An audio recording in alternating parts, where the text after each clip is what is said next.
Bonjour à toutes, bonjour à tous. Merci d'être présent aujourd'hui à cette petite session qui va concerner la résilience de son entreprise, un état des lieux des menaces et un certain nombre de recommandations, tour d'horizon de recommandations pour arriver à une protection en fonction de son niveau de maturité cyber. Je vous propose de rentrer dans le vif du sujet par une petite présentation d'EZ. EZ était le premier éditeur européen. Le siège est historiquement basé à Bratislava, en Slovaquie. Nous sommes un peu plus de 2500 employés à travers le monde. C'est une société qui existe depuis 30 ans, qui a été créée par des développeurs du temps de l'ancien bloc de l'Est, et pour qui le commerce n'était pas possible à cette époque-là. Et la seule raison pour laquelle ils ont créé EZ, Note 32 à l'époque, le code Note 32, c'était pour détecter des logiciels malveillants et pouvoir les éradiquer et amener comme ça un petit peu de nettoyage sur l'Internet qui, à l'époque, n'était pas ce qu'il est aujourd'hui, mais qui est déjà propice au déploiement de logiciels à but malveillant. Aujourd'hui, nous avons 13 centres de recherche et développement à travers le monde. Certains ont une spécialité. Ce qui est sûr, c'est qu'ils servent surtout à assurer ce que l'on appelle le follow the sun, c'est-à-dire que quelle que soit l'heure sur la planète, eh bien, on a toujours une équipe de R&D qui est disponible pour pouvoir à la fois analyser, mais également remédier, si nécessaire, aux menaces qui pourraient apparaître, même quand nous, en Europe, par exemple, on est en train de dormir. Et puis, en termes de protection, eh bien, en propre, EZ va protéger 110 millions d'utilisateurs, donc à la fois par des technologies installées sur des ordinateurs, des smartphones, des serveurs, bien entendu, finalement tout ce qui va pouvoir accepter l'installation d'un logiciel comme le nôtre. Et puis, beaucoup plus largement, 1 milliard d'internautes sont protégés par nos technologies, et notamment par le partenariat qui est en cours aujourd'hui avec le Google Play Store. C'est-à-dire que lorsque des logiciels sont soumis sur le Google Play Store, EZ fait partie de l'App Defense Alliance qui va analyser ces logiciels. Alors, c'est assez important de les analyser en première instance, mais également de les analyser tout au long de leur vie, parce que les éditeurs de logiciels malveillants sont assez malin pour mettre à disposition une première version qui est tout à fait légitime et apporter des mises à jour à celle-ci au fil du temps qui peuvent rendre ces logiciels légitimes, souvent gratuits et souvent avec des applications sympas et populaires, on va dire, des calculatrices, des applications météo, etc. Et ces applications, au fil du temps, peuvent devenir malveillantes. Et donc, on est ici sur une planche qui concerne à la fois nos partenaires ainsi que nos références. Dans les partenaires, eh bien, nous avons été l'une des premières entités privées en France à rejoindre l'initiative cybermalveillance.gouv.fr qui est également utilisatrice des solutions EZ, et la gendarmerie nationale aussi qui est protégée par les solutions EZ.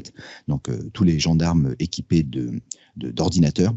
Pour les smartphones, c'est un petit peu différent parce qu'ils ont un système d'exploitation et un mode de fonctionnement hyper fermé, et aujourd'hui, on ne les protège pas. Mais pour tout ce qui est ordinateur, les gendarmes en France sont équipés, protégés par les solutions EZ. Et puis, vous avez une petite Marianne parce qu'on a un certain nombre d'administrations également, d'une manière générale, qui sont protégées par nos solutions et diverses solutions, à la fois les solutions traditionnelles telles qu'on les connaît. J'évoquais le smartphone, l'ordinateur, le serveur, la protection de messagerie, bien sûr, SharePoint, etc. Mais également ce que l'on appelle la Cyber Threat Intelligence, c'est-à-dire la recherche sur la menace. Et finalement, cette solution, ce service est fourni de manière très brute. C'est-à-dire que ce sont les données que nous allons utiliser dans nos solutions pour protéger les utilisateurs, les ordinateurs, etc. Et pour les entreprises et ou les administrations capables d'ingérer ces flux de Cyber Threat Intelligence, eh bien, on leur fournit sous différents packages, ainsi que sous forme de rapports, tout en sachant que les rapports EZ, vous en avez une version gratuite et disponible sur le blog We Live Security, et pour pouvoir dispenser certaines informations supplémentaires que l'on ne souhaite pas, par exemple, porter à la connaissance des attaquants, eh bien, on a créé des rapports privés qui sont structurés en plusieurs formats et qui sont bien utiles pour généralement des entreprises ou des grandes organisations capables de les traiter. Et très récemment, on a ajouté à cette planche la brigade des sapeurs-pompiers de Paris, et c'est une grande fierté de les protéger, de leur confiance. Je pense que ils ont une cote d'amour qui ne faiblit pas, et chez nous c'est le cas aussi. On est ravis de les protéger. Et puis Europol, on participe à des groupes qui nous permettent d'apporter notre expertise auprès de cette instance. Alors, on va passer par différentes étapes dans cette présentation. Bref, tour des lieux, de la même chose sur les attaquants, leurs méthodes, les cibles, forcément. Et puis ensuite, deux morceaux pour finir cette présentation, comment se préparer, comment se protéger.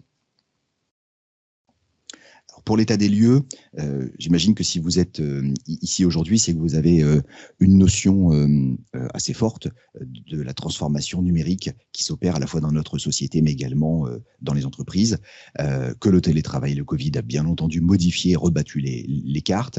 Et je dirais qu'il suffit que l'on soit en télétravail ou dans son entreprise de tourner la tête comme un hibou à 360 pour s'apercevoir que l'on a autour de nous des objets connectés, en plus du traditionnel ordinateur et smartphone que l'on peut avoir devant nous, et que tous ces objets connectés représentent une manne à la fois en création de données, ce qui peut être très utile, mais surtout ces données peuvent être ensuite exfiltrées si elles ne sont pas bien protégées et ou utilisées à notre rencontre.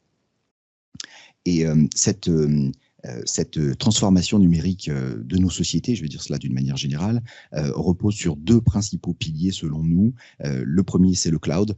Celui-ci a permis de pouvoir démocratiser un certain nombre d'applications, de services. C'est-à-dire que quand on regarde les objets connectés qui sont devant nous sur la planche, peut-être pas pour le micro-ondes, en tout cas pas encore, mais en tout cas pour la montre connectée par exemple, ou la bande le bracelet que l'on met à son poignet pour traquer son activité, remonte toutes ces informations dans le cloud, forcément.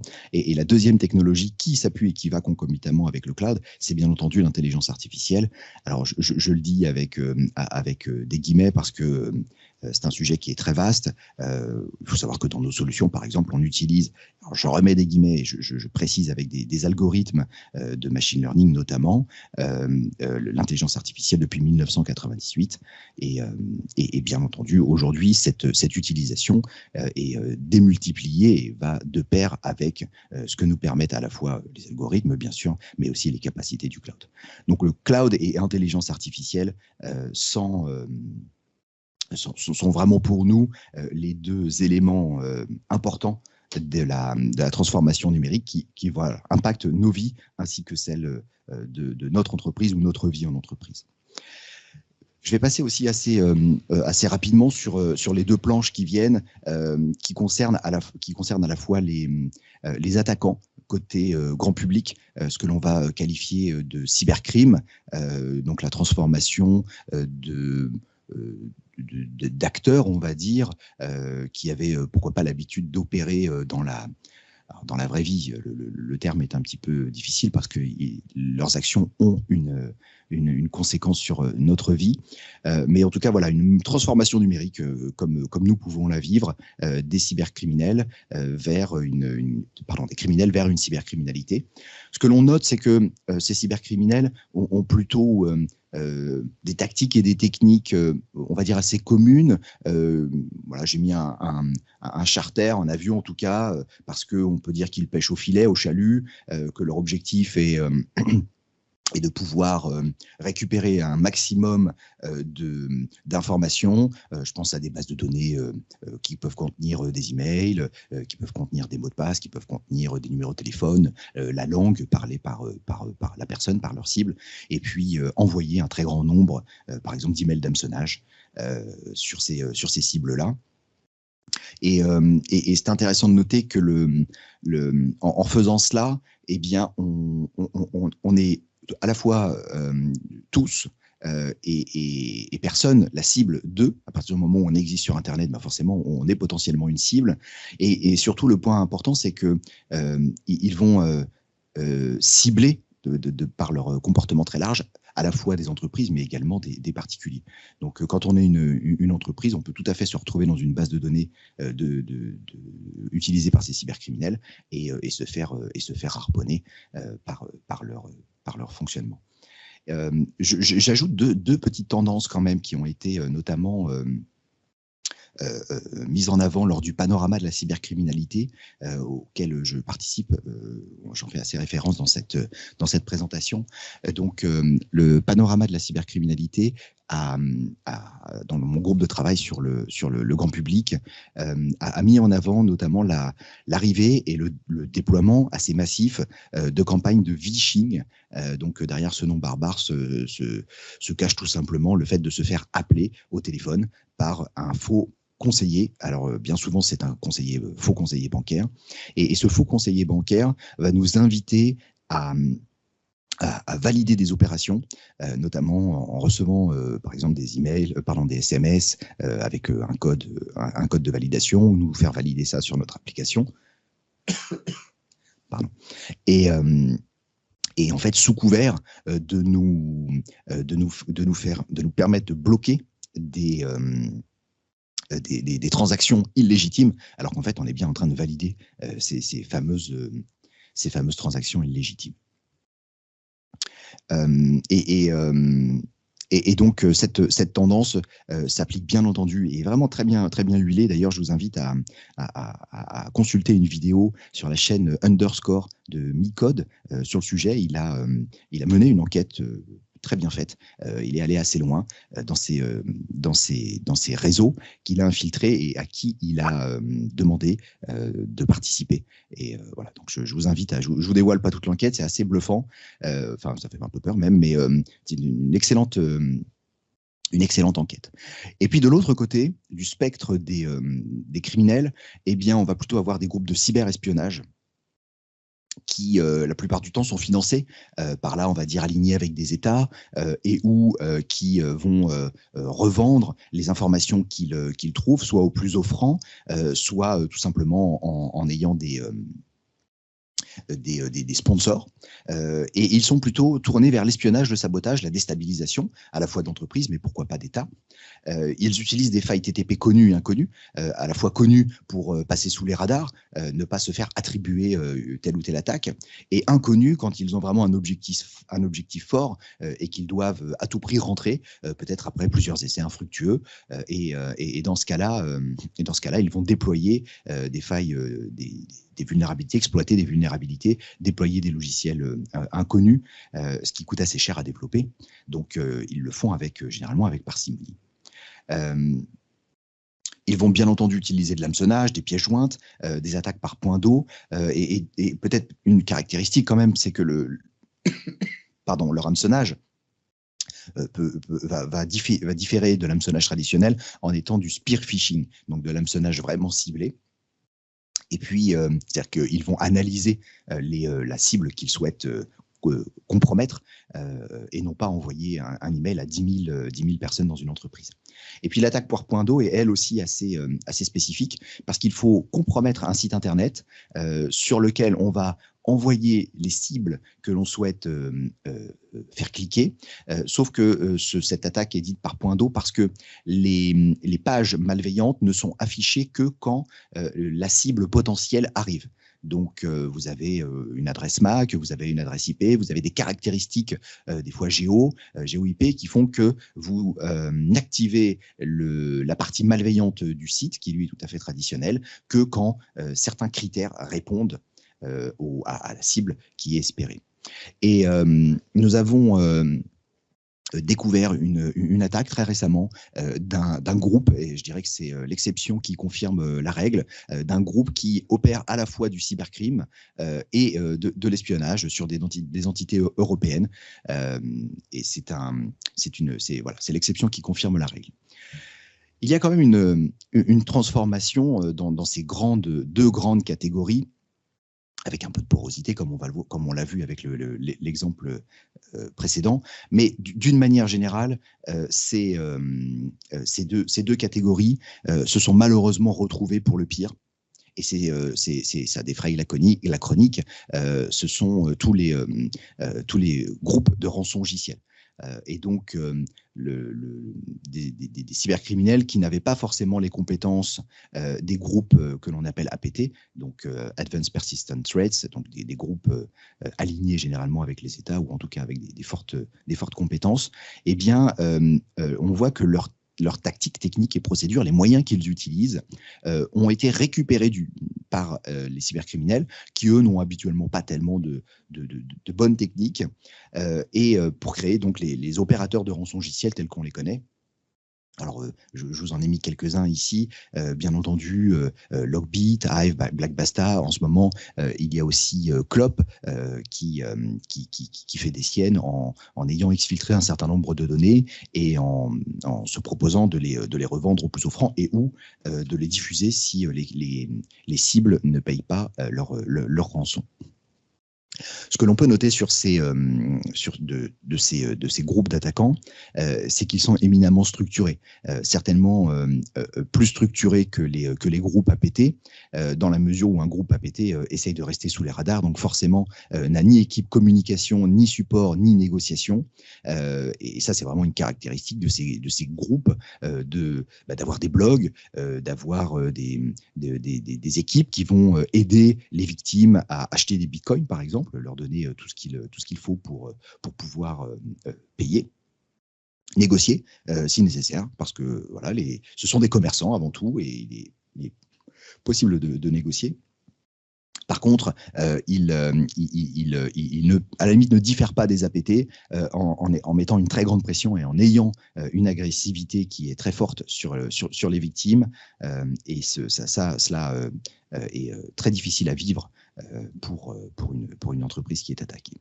Alors certains pratiquent également la double, voire la triple extorsion. La première extorsion, c'est le fait d'intégrer le réseau de l'entreprise, de déployer un rançongiciel, de l'activer, de désactiver les sauvegardes par exemple, mais d'activer le rançongiciel et de faire une première extorsion en disant vous voulez récupérer vos données, vous devez payer.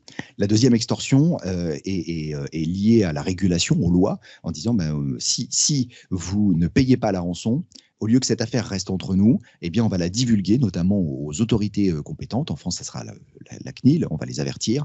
Et donc, les données que l'on vous a prises, eh bien, vont se retrouver dans la nature et vous serez sous le coup, notamment du RGPD.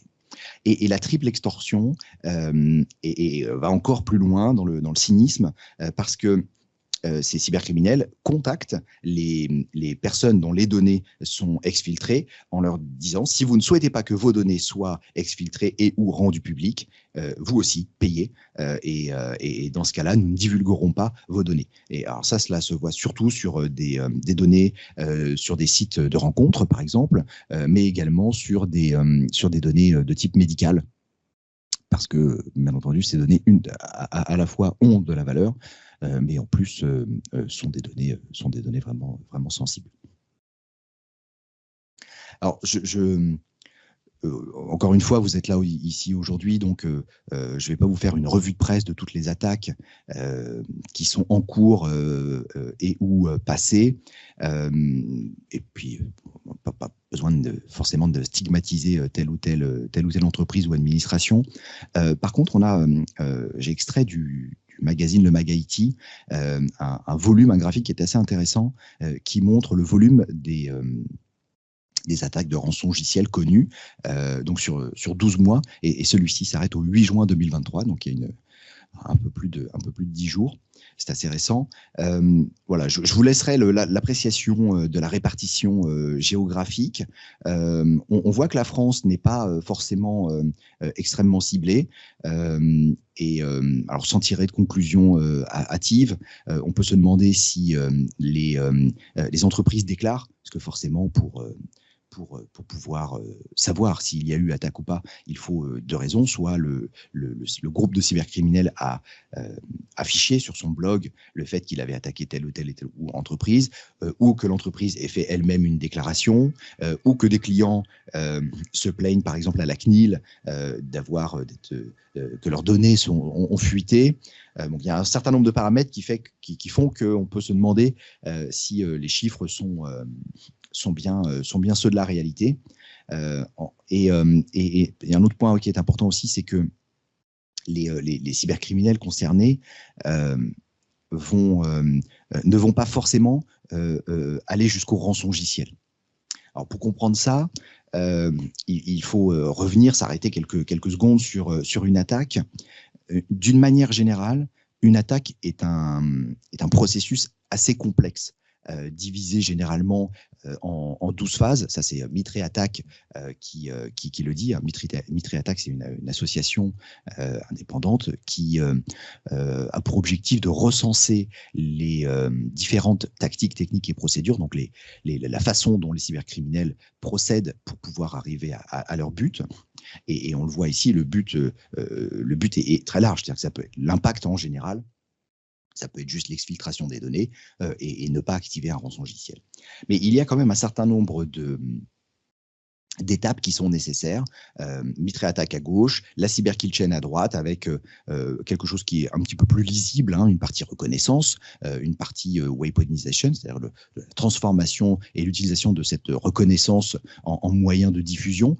Ça peut être un logiciel malveillant, ça peut être l'exploitation d'une faille dans un site web, un serveur web ou une application quelle qu'elle soit, une Microsoft Exchange ou SharePoint.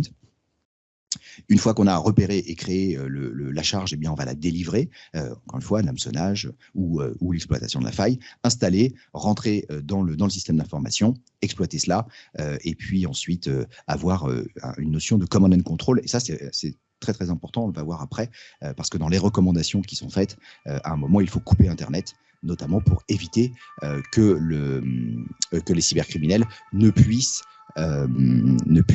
continuer à avoir accès à leurs propres outils qu'ils auront installés dans le système d'information.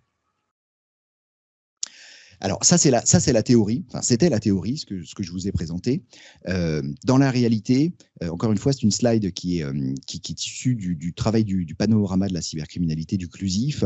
Encore une fois, vous avez ici une réalité qui est légèrement différente. À la fois, on a de la professionnalisation, ça c'est évident, du côté des cyberattaquants.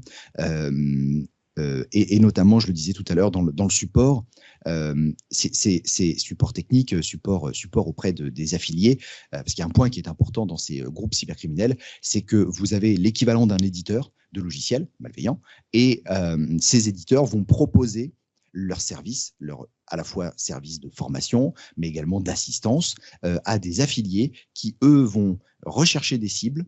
Et une fois qu'ils auront pénétré les cibles et activé le rançongiciel, eh bien, le groupe, l'éditeur, va lui prendre le relais pour négocier avec les victimes, pouvoir activer différents points et continuer le travail malveillant.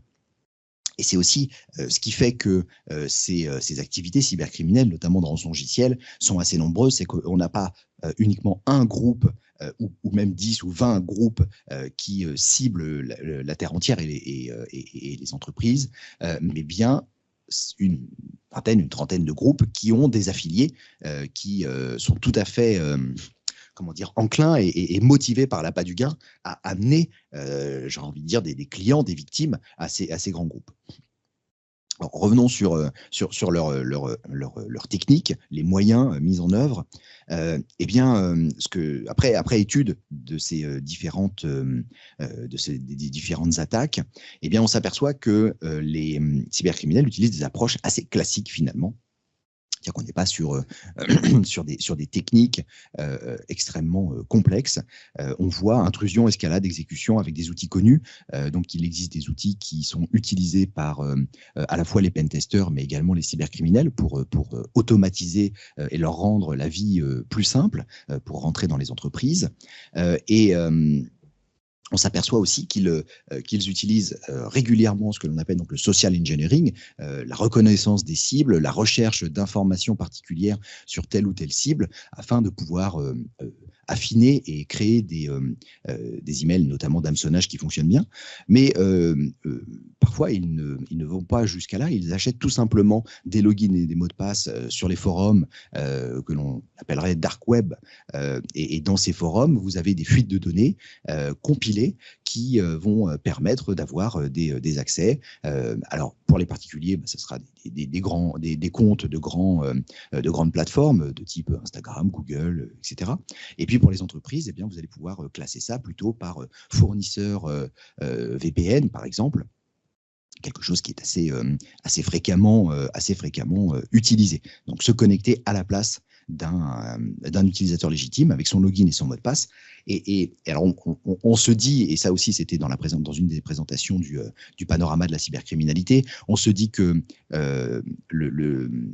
l'authentification forte de facteurs, notamment soit avec une application, soit avec la réception d'un SMS à chaque login, est vraiment utile et nécessaire, plus que nécessaire.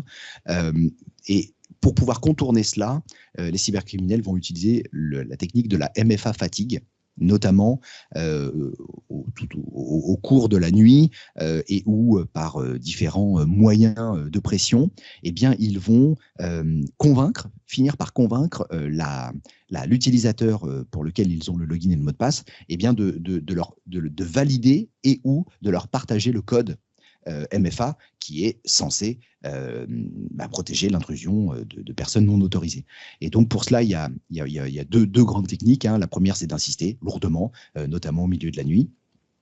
Et on a vu un peu d'ingéniosité avec une deuxième où eh bien, ils appelaient et où ils utilisaient une autre technique de contact direct. En disant, voilà, je suis le service informatique, vous recevez des notifications, effectivement, là on est en cours, on est en train de modifier, il se passe des choses chez nous, donnez-moi le code et puis comme ça j'arrête de vous embêter. Et généralement, la personne à 3 heures du matin, quand on la réveille comme ça, passe le code. Autre élément de sensibilisation qui est assez important, c'est le petit carré à droite, c'est Lapsus qui annonce qu'il recrute des employés ou des insiders pour leur fournir justement leur login et leur mot de passe. Et ça, cette annonce a été passée sur des médias, des forums du dark web, et on voit que la cible des sociétés pour lesquelles ils souhaitent avoir les logins, les mots de passe, ne sont pas des petites et moyennes entreprises, mais bien des très grandes entreprises. On avait vu d'ailleurs une affaire un peu similaire avec un employé de la méga factory Tesla, qui est certainement qui est leur plus grande usine, qui s'était fait approcher par une personne de nationalité russe et qui lui avait proposé, contre $1 million, de brancher une clé USB sur son appareil lorsqu'il était dans le réseau de l'entreprise Tesla, dans cette très grande usine. Alors, il a eu un bon réflexe, il a fait semblant d'accepter, puis ensuite il a averti ses supérieurs et la sécurité, et la personne a été interpellée. Alors, pour conclure sur les méthodes utilisées, je passe sur l'insider et le vol de login et de mots de passe qui sont vraiment très largement utilisés pour m'arrêter sur deux techniques qui sont les deux plus utilisées, on va dire 50-50, en enlevant quand même les deux éléments que j'ai donnés avant. La première, c'est l'exploitation de vulnérabilité. vous voyez dans cet article sur ZDNet, lorsqu'il y a une faille qui est publiée, eh bien, il faut à peu près 15 minutes pour que les cybercriminels commencent à l'utiliser. Et c'est généralement banco parce que, en fonction de la sévérité de la faille, on va pouvoir plus ou moins rentrer dans le système d'information de l'entreprise. Et puis, la deuxième menace, finalement la plus importante, et ça c'est cybermalveillance qui nous donne ce chiffre, eh bien c'est bien entendu l'hameçonnage. Et l'hameçonnage à la fois sur le grand public large fonctionne, mais également sur les entreprises, une fois qu'on a fait de la reconnaissance et de l'ingénierie sociale, eh bien fonctionne lui aussi. Donc d'où l'importance de pouvoir prodiguer des bons conseils à ses employés, d'une part parce que les protéger chez eux, c'est protéger son employé, c'est s'assurer qu'il soit finalement bien au travail, bien dans sa vie, bien au travail, et puis protéger l'entreprise pour éviter que celui-ci ne clique sur des liens qui mettraient en danger le système d'information. Alors je passe rapidement sur les particuliers, parce que la cible des particuliers peut être traitée dans un autre web séminaire. Vous avez ici deux éléments. Le premier est un document qui a été créé par BPI France et Cybermalveillance en partenariat, qui auprès des PME, TPE, PME et ETI recense quelles sont les principales cyberattaques et leur impact sur cette cible-là. Donc, rançongiciel, malgré tout, sont quand même les menaces les plus importantes. Et si je reprends le graphique du MagIT, il y a quand même aussi de fortes chances pour que dans le graphique du MagIT, on n'ait que les grandes entreprises. C'est-à-dire qu'une TPE, quelle que soit sa géolocalisation en France, qui se fait attaquer, à mon avis, elle ne sera pas dans le radar, dans le scope du MagIT. C'est pour ça qu'à mon avis, on en a beaucoup plus.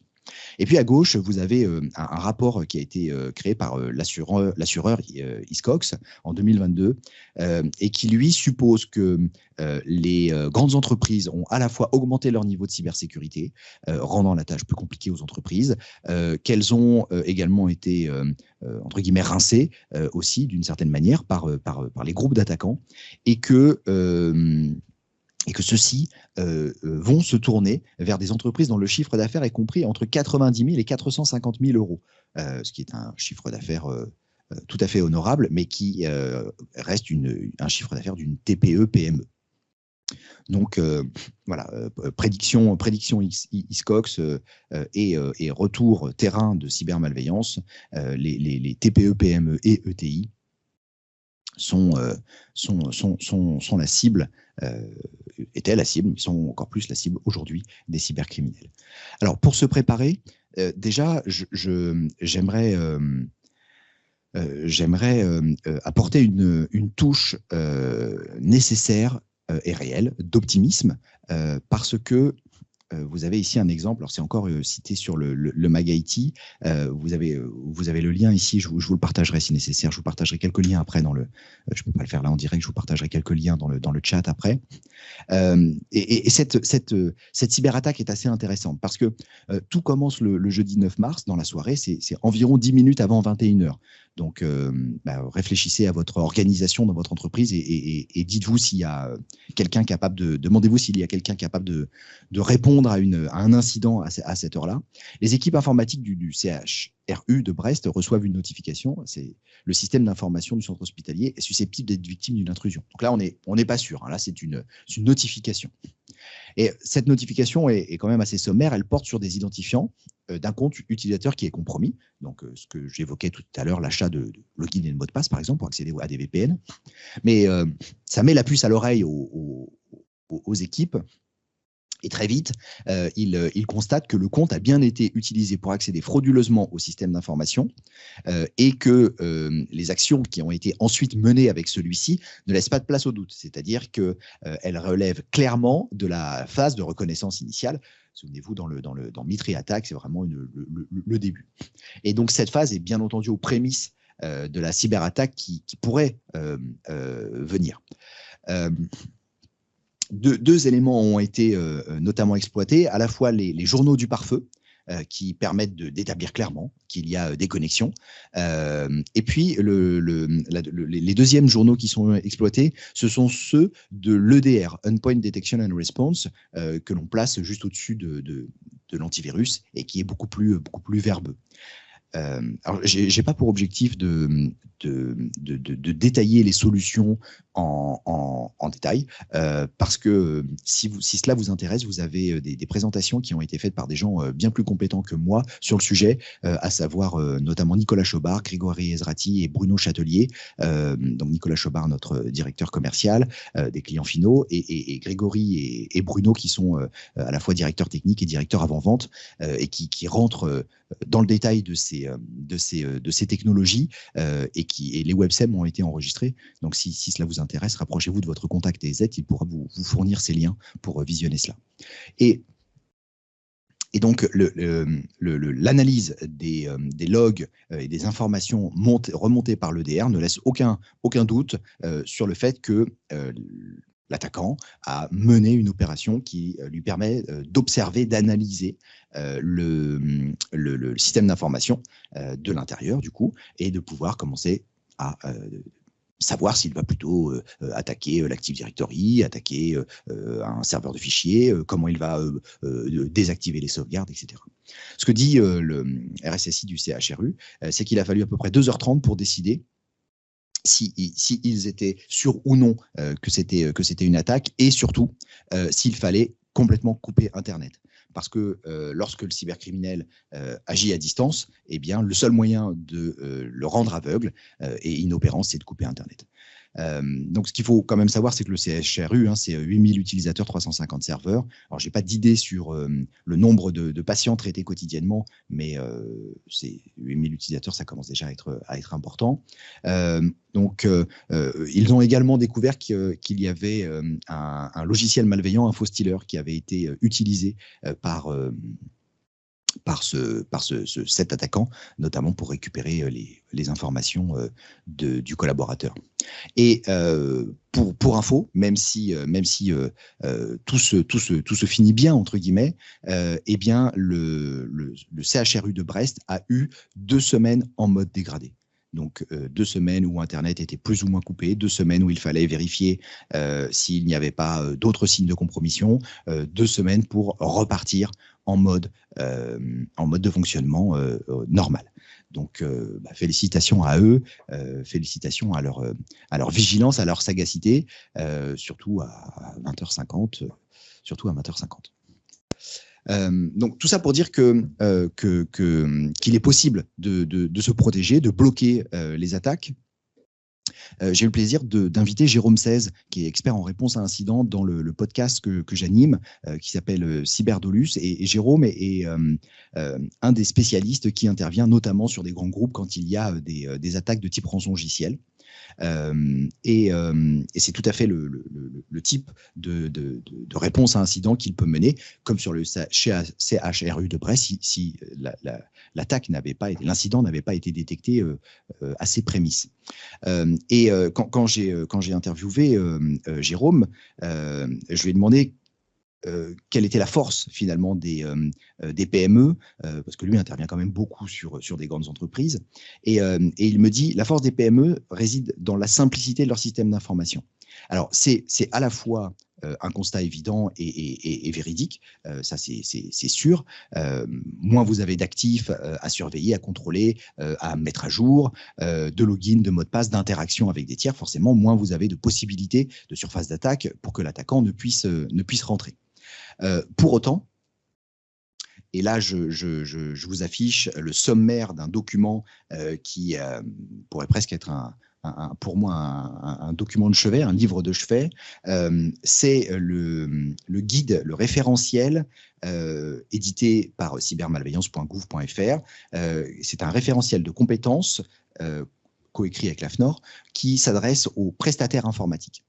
Et je trouve qu'il est tout à fait dommage de dire qu'il s'adresse aux prestataires informatiques, parce que vous avez ici toutes les étapes, tous les éléments à considérer de manière assez accessible. Alors bien entendu, ça ne rentre pas dans le détail, c'est le pendant de cette simplicité. En 15 pages, vous avez l'intégralité des points à surveiller, à réfléchir, auxquels il faut réfléchir pour assurer comment dire, une étude de cybersécurité sur votre entreprise. Alors, si j'allais loin, je dirais sur votre propre personne en tant que particulier et ou à la maison, mais restons sur l'entreprise. Identifier, protéger, détecter, répondre et rétablir. Ces étapes sont vraiment primordiales.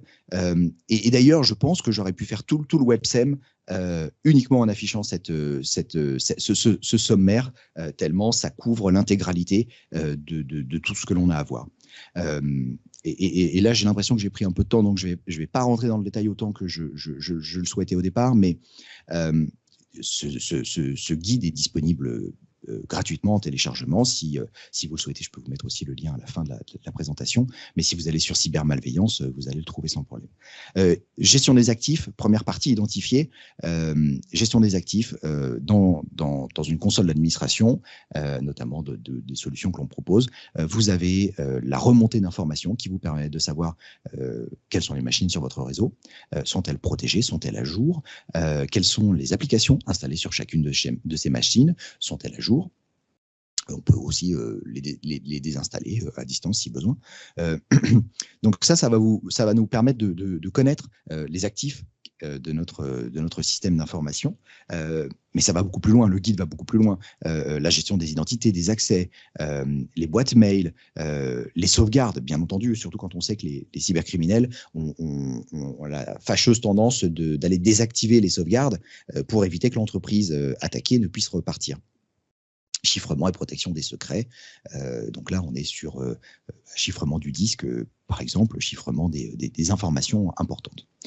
Je passe sur l'environnement métier, la gouvernance, à l'appréciation des risques. Hein, donc chaque entreprise évaluera sa surface d'attaque et le risque potentiel auquel elle fait face et si elle va ou pas et comment appliquer se protéger, notamment en termes de budget. Gestion des risques et de la chaîne d'approvisionnement. Je m'arrête juste 2 secondes là-dessus. Vous avez peut-être vu dans l'actualité une cyberattaque qui a été qualifiée de Move IT. Et cette cyberattaque repose, comme cela a pu arriver précédemment, je pense à Kaseya notamment, sur des logiciels qui servent à faire de l'infogérance. Pardon. Et donc, en prenant le contrôle sur un logiciel tiers de type infogérance, c'est bien le cybercriminel, le groupe de cybercriminels va pouvoir rentrer dans un très grand nombre d'entreprises par ce que l'on appelle la supply chain.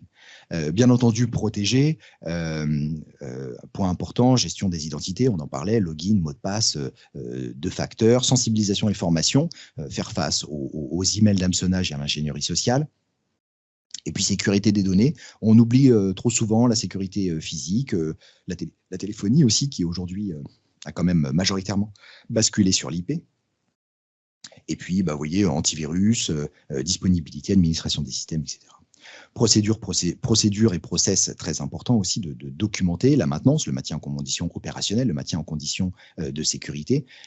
Et ça, c'est un point aussi qui est extrêmement important, c'est que si vous faites des déploiements logiciels et ou matériels et systèmes d'exploitation, si vous ne respectez pas les bonnes règles de l'art lors du déploiement, eh bien, vous introduisez de fait souvent des failles qui pourraient, et donc des vulnérabilités qui pourraient être évitées.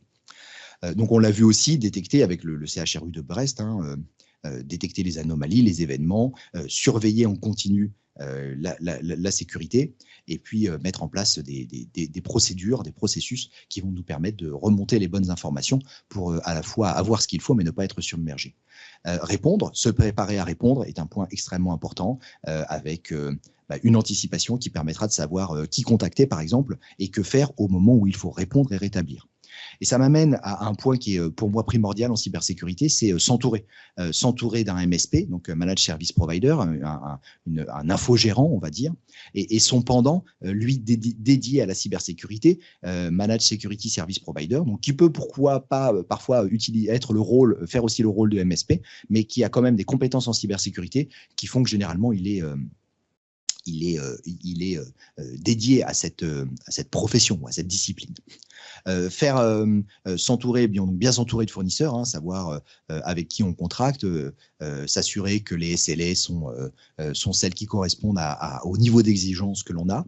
Ne pas oublier l'avocat. D'ailleurs, dans mon premier épisode de Cyberdolus, j'avais invité Maître Olivier Théanu qui nous présentait les raisons pour lesquelles il fallait ne pas hésiter à porter plainte et à faire appel à un avocat lorsque l'on était victime ou suspicieux d'être victime d'une cyberattaque, notamment pour éviter que la justice ne se retourne vers nous en disant vous avez été négligent, vous avez été le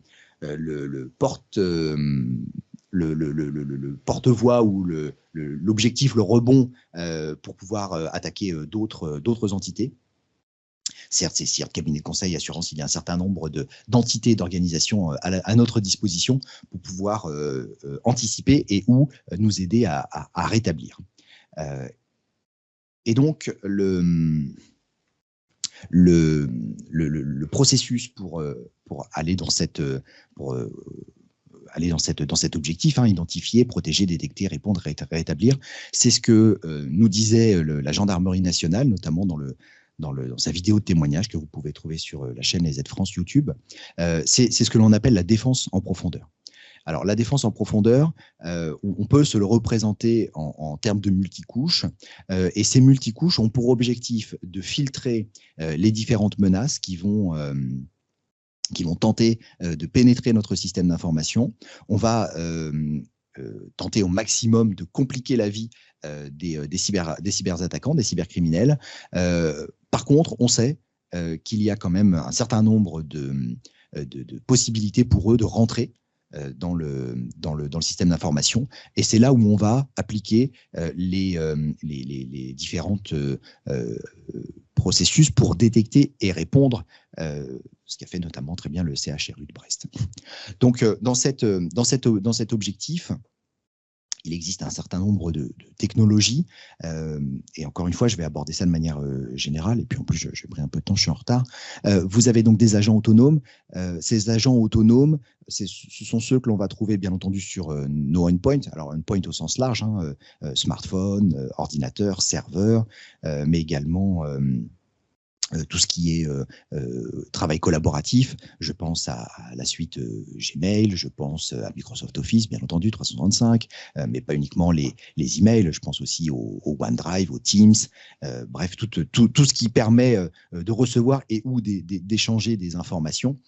Ceci doit être scruté et analysé avec les bons agents autonomes.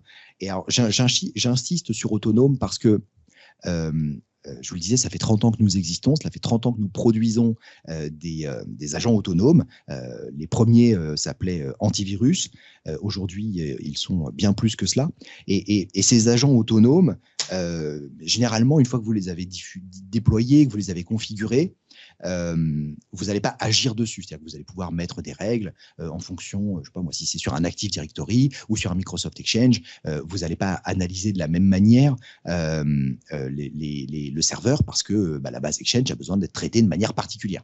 Mais in fine, à part choisir si vous allez mettre en quarantaine et ou effacer directement, l'agent est quand même très autonome. Et ça, c'est un point qui est important parce que il ne faut pas, parce qu'au vu de la complexité des cyberattaques et de la nécessité d'y répondre, il ne faut pas, tant que faire se peut, complexifier les tâches pour notamment les petites et moyennes entreprises qui n'ont pas forcément les moyens d'être là 24/7 derrière leur console d'administration pour savoir si il y a ou pas une alerte qu'ils doivent transformer en incident.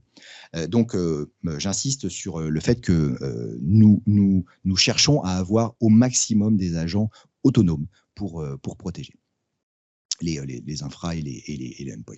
Et puis, donc ces agents autonomes, je vous le disais, hein, c'est Mail Security, la version on-premise, la version pour le cloud, Virtualization Security pour tout ce qui est, bien entendu,